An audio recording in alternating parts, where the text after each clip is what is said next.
Migraines can affect your physical and mental well-being. Painful and unpredictable flare-ups can lead to feelings of isolation, anxiety, even depression.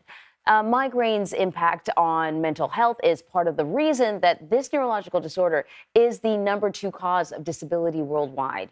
But how can you take steps to manage your migraine and your mental health at the same time? So Dr. Cynthia Armand is here with me again in Studio 57. She's a neurologist and headache specialist at Montefiore Medical Center in the Bronx. Welcome back. Thank you. Last time you were here, we were talking about different types of migraines, and they don't always look the way you think they're going to look. And when I started reading about the impact on mental health, it made a lot of sense.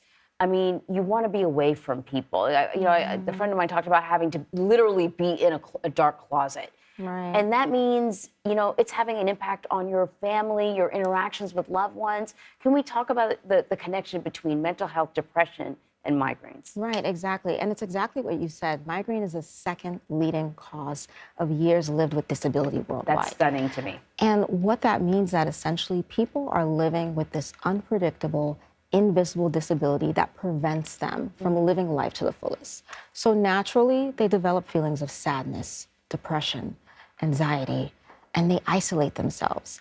And sometimes that might not be the case where the cause and effect is not there. People with depression and anxiety may not develop migraine or may have that long before their migraine diagnosis. And sometimes there are forms of migraine in which individuals don't develop depression or anxiety. So it's really important to understand that. And as healthcare providers, it's not uncommon for us to encounter individuals dealing with mental health disorders affiliated with their migraine disease. At times you have to physically isolate yourself. So I can understand how you would feel isolated. Emotional isolation, though, comes in all kinds of different ways. And we were just talking about how, sometimes when you're dealing with a chronic illness, initially people can be sympathetic. But after a while, sometimes they lose their patience.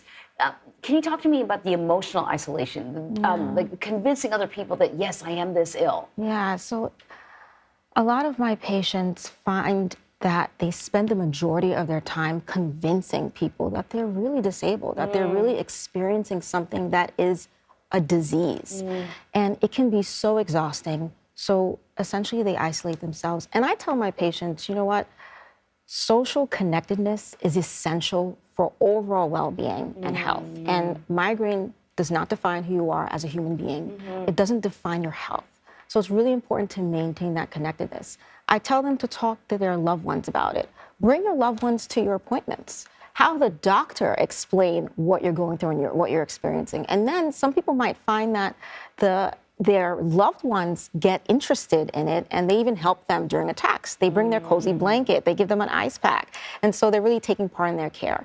If they don't have loved ones involved, join a support group. So I have people have that shared connectedness in that space. Yeah. I also have them talk to their doctors, all of their doctors, to know that they have migraine disease, because migraine is a multidisciplinary disease. You want all providers understanding what it is and being involved. So that's really important as well. And the last thing, tackle the source. Tackle the feeling of isolation, the feeling of sadness. And the best way to do that, one of the ways to do that, but I think it's the best, is through mindfulness practice. I tell you, it comes up over and over again, meditation, mindfulness, if you haven't tried it, try it, because there's a physical change in your body when you are sort of quiet and focused. Dr. Cynthia Armand, maybe we'll talk about that some more, but gotta let you go. Thank you so much. Thanks for having me again. This program is brought to you in part by Ubrelvy.